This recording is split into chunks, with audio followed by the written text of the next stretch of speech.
presentation about Bravotin with my dear colleague Dr. Diana Abad.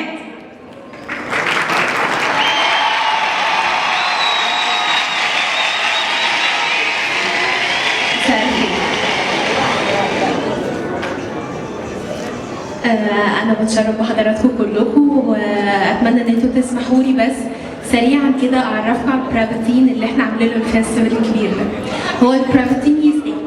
إن هو حاجة مختلفة زي ما كان دكتور هشام بيقول، أول تريتمنت للأيرون ديفيشنسي أنيميا without ايرون.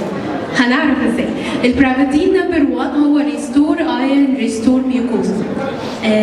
البرزنتيشن كلها معروضه على السكرينز الاربعه الموجودين. البرافاتين 4 ديفرنت زي ما كنت بقول لحضراتكم كده، هو مختلف تماما.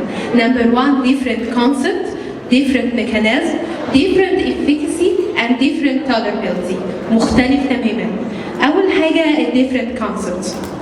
هو different concept لان اللي احنا كنا بنشوق حضراتكم بيه ان هو مش ايرن، لان هو ماده ثانيه اسمها لاكتوفيرين. ماده اللاكتوفيرين هي ماده سيميلر بالظبط للترانسفيرين اللي موجود في الجسم، نفس عائله الايرن بايندينج جلايكوبروتين او الايرن ترانسبورتر بروتين، بس هو كمان ليه افينيتي للايرن اكتر من الترانسفيرين 300 مره. معنى كده يا دكاتره ان هو اي فري ايرون موجود في الجي اي تي او في البلاد هو بيعمل له سكافنجر، ودي اول نقطه. تاني حاجه ان هو ساتوريتد ويز ايرون 30%، يعني كمان سورس للايرون، يبقى هو بيحسن جدا الابزوربشن بتاع الايرون وبيخلص الجسم من اي فري راديكالز موجوده.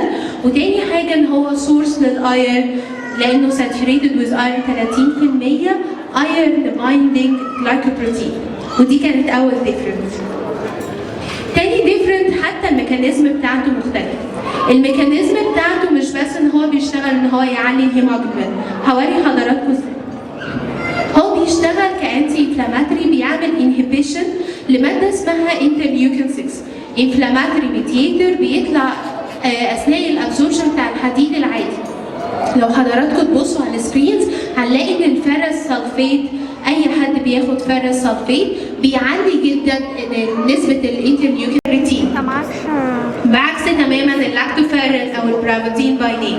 اللاكتوفيرين لما بيعمل انهبيشن لماده الانترليوكين 6، بالتالي بقى اول حاجه ان الام ار ان اي بتاعت الفيروبورتين بيزيد، الانفلكس او الاكسبورت ايرون من الجي اي تي للبلاد بيزيد، وفي الاخر طبعا الفيريتين بيزيد.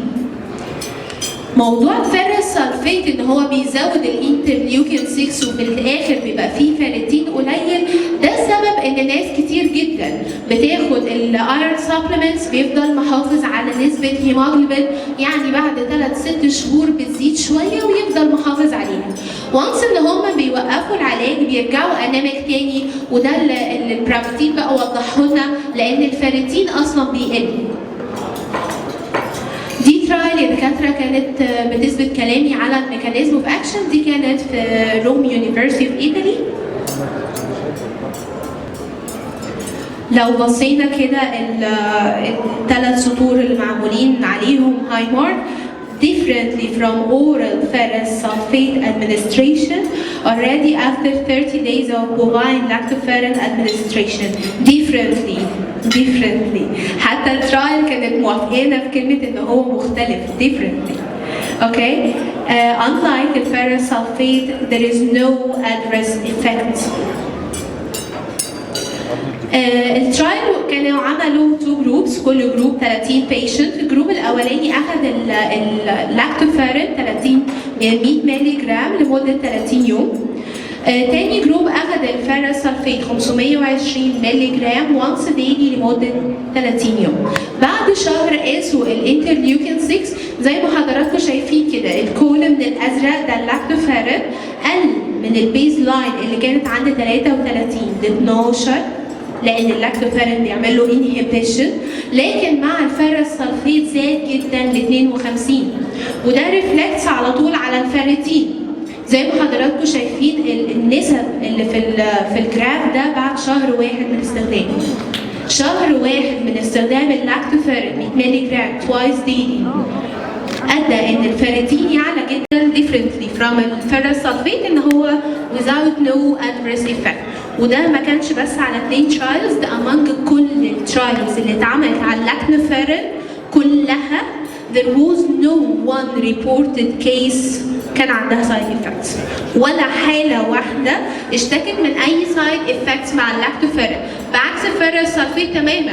constipation ده حاجة common، أي حد بياخد iron supplement بيبقى عارف إن هو هيعاني من constipation، gastric upsets والgastric cramps وكل المشاكل بتاعت الجي اي تي بلس constipation ده كله موجود مع الفيرس سلفيت. زي ما حضراتكم شايفين كده الكولومز الصفرا دي كلها الفيرس سلفيت، لكن اللاكتوفيرين ولا حالة في كل الترايلز اللي اتعملت على اللاكتوفيرين، مش في ترايل واحدة، في كل الترايلز اللي اتعملت على اللاكتوفيرين ما كانش فيه ابدا سايد افكتس، ما كانش فيه ولا حالة اشتكت من سايد افكتس بتاعت اللاكتوفيرين.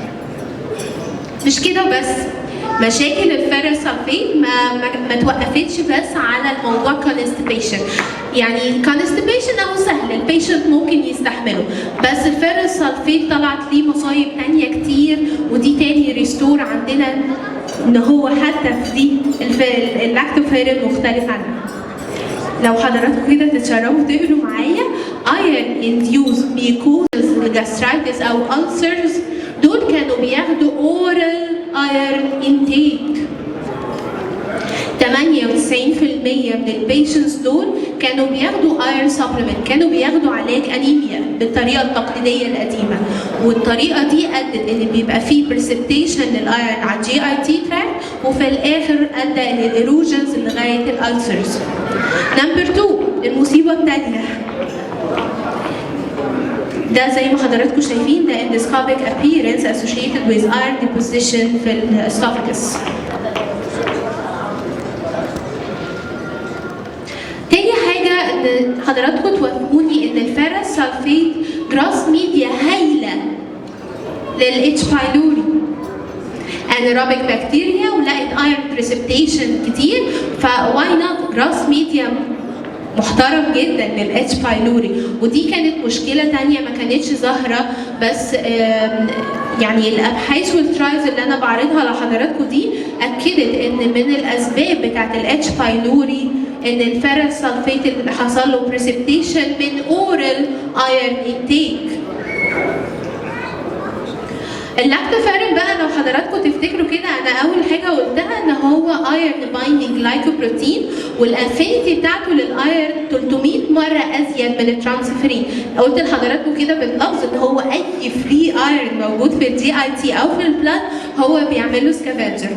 يعني كل الايرون اللي حصل له بريسبتيشن على الجي اي تي ده هو بيخلص الجسم منه. نمبر 1 هيستفاد بيه في موضوع الانيميا، نمبر 2 ان هو هيخلص الجسم من موضوع الاتش بايلوري.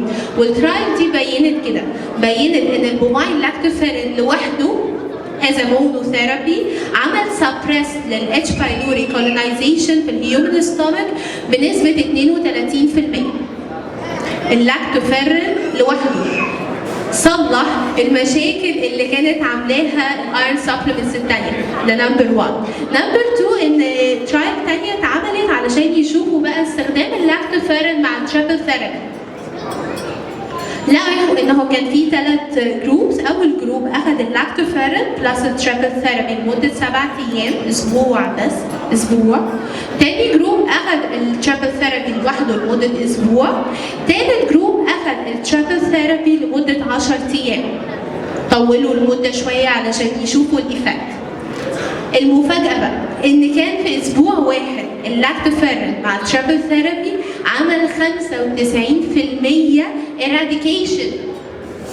95% eradication في اسبوع واحد بس من استخدام اللاكتوفيرين مع التريبل ثيرابي. لكن التو جروبس التانيين، الجروب الاولاني اللي اخذ لمده اسبوع او الجروب حتى الثاني اللي اخذ لمده 10 ايام، نسبه الاراديكيشن ما تعدتش ال 70%.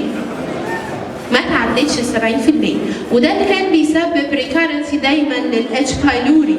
لكن مع البرافيتين او مع اللاكتوفيرين 95% eradication للاتش بايلوري في اسبوع واحد من استخدامه مع التريبل ثيرابي. عشان كده انا كنت بقول لحضراتكم ان البرافاتين مميز، والبرافاتين مختلف تماما عن الاولد كونسبت بتاع علاج الانيميا.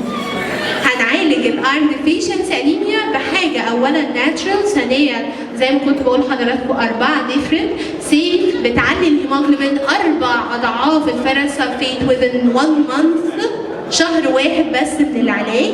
اخر حاجه كمان ان without any side effects، ده حتى side effects اللي كان اتسبب فيها الفيرس سلفيت هو كمان بيعمل لها ريكفري وبيحلها. فالبرافاتين حل المشاكل. تمام. فاتمنى ان البرافاتين كده يتجرب مع حضراتكم علشان حضراتكم بنفسكم بقى تختبروا ال4 ديفرنت، والمره الجايه الميتنج الجاي حضراتكم بقى اللي تكونوا مكاني وتقولوا لي الفيدباك بتاع البرافاتين. ميرسي.